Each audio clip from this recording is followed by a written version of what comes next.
Bonjour, je reviens vers vous pour une petite guidance. J'espère que vous allez bien et que vous passez un bon mercredi.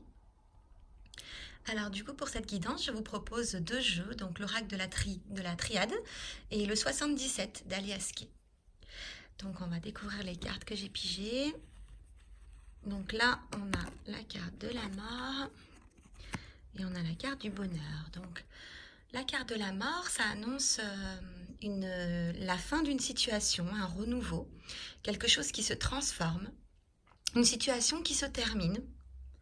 Voilà, alors là, je dirais que c'est plutôt positif, puisque la carte 30 avec le trèfle, bon, moi je vois un trèfle, ça annonce plutôt le bonheur, quelque chose de positif, quelque chose qui va dans le bon sens.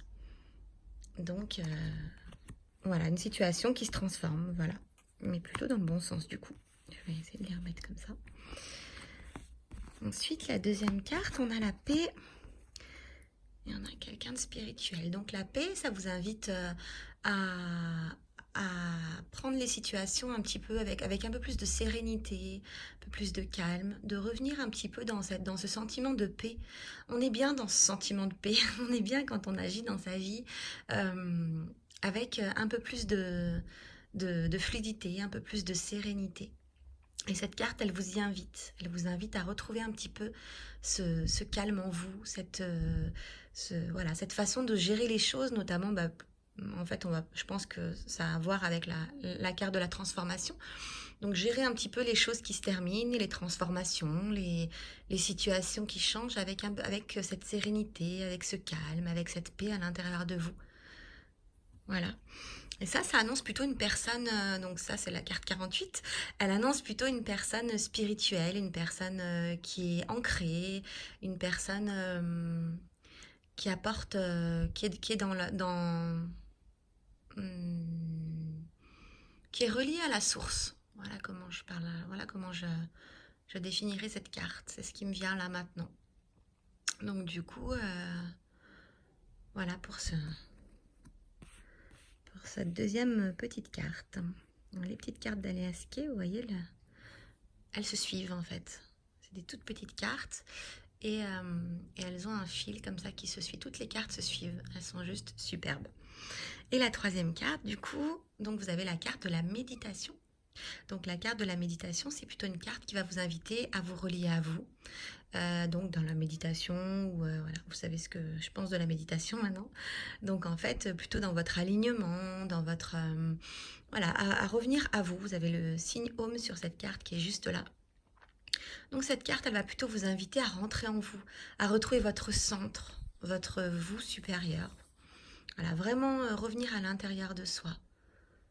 C'est important, notamment dans cette période de début d'automne, enfin voilà, fin d'été, début d'automne. Et la carte 23, c'est la carte de la nuit, c'est tout ce qui est intériorisé, tout ce qui est à l'intérieur, tout ce qui se passe dans le caché, tout ce qui est caché. Donc moi j'aime bien définir cette carte un petit peu, en plus avec la méditation elle va très bien puisque du coup elle se complète parfaitement puisque quand on se recentre, quand on va chercher à l'intérieur de soi, on va chercher un peu ce qui est caché, on va un petit peu éclairer tout ce qui est dans le noir. Donc voilà, ces deux petites cartes vous invitent à faire ce travail. Je vais piger une quatrième carte en plus. Donc sur l'oracle de la triade, je viens de piger la carte Delta.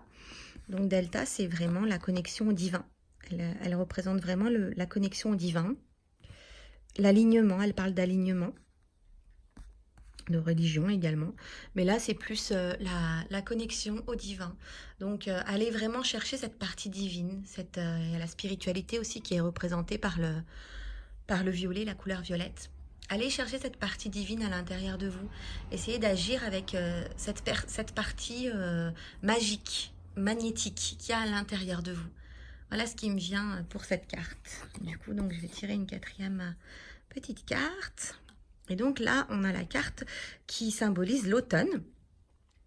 donc la 75, qui symbolise l'automne et qui peut symboliser également le duo. Moi, j'aime bien l'interpréter comme ça symbolise également le duo, donc peut-être une association, un couple, quelque chose à deux en tout cas. Et au niveau donc des datations, c'est plutôt au niveau de l'automne. Et elle symbolise également, cette carte, elle peut, avec Delta, en fait, elle vous invite donc aux nouvelles énergies qui arrivent. Parce que là, on est vraiment dans des nouvelles énergies qui n'ont rien à voir avec les énergies où on était pendant l'été. Là, c'est vraiment des énergies douces. Le mois de septembre, c'est des énergies douces, des énergies d'amour, vous devez le sentir. C'est des énergies très, très douces. Un peu de fatigue, c'est tout à fait normal. Et, euh, voilà, ça nous amène à l'automne avec fluidité, avec beaucoup de sérénité, de calme, voilà, de magie. Moi, je trouve que ce mois de septembre, enfin ce début de mois de septembre, en tout cas, il est très magique. Il y a beaucoup de magie dans l'air. Donc voilà, donc si vous arrive des choses en duo, formation de couple, formation d'une association avec quelqu'un, ben voilà, vous saurez que c'est un petit peu les énergies du moment. Voilà pour cette petite guidance. J'espère que ça vous a plu. Je vous fais de gros gros bisous. Je vous souhaite une belle journée et profitez bien de toutes ces belles énergies que nous offre le mois de septembre. À très bientôt. Au revoir.